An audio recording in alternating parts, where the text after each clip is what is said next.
As Jesus is having this meal, this Passover meal with his disciples, he does something that's unbelievably uncharacteristic of a leader or a rabbi.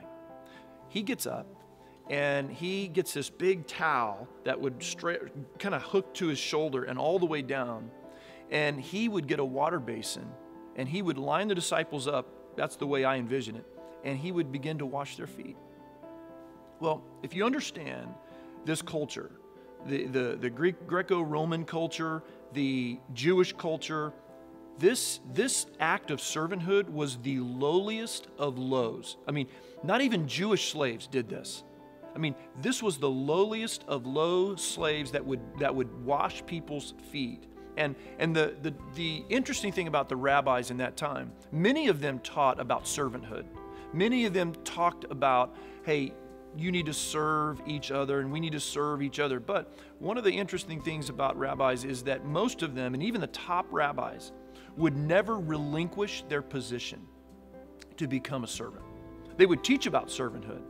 They would say, hey, we need to love each other, we need to serve each other, we need to be kind to each other, that kind of teaching. But none of them would ever let that cross over into their position. Jesus actually takes up the position. In other words, he lets down his leader, his rabbi, his teacher, his master title, and he picks up servant title.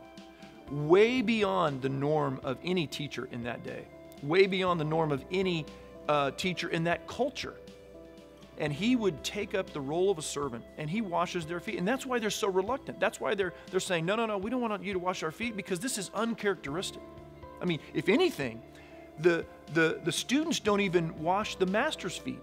That's beneath them. He takes on this role, and here's what he's doing.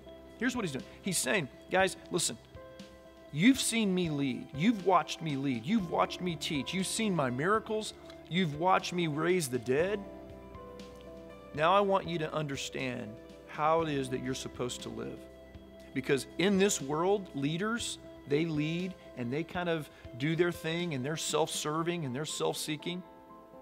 No, in the kingdom, it's much different. You become a servant.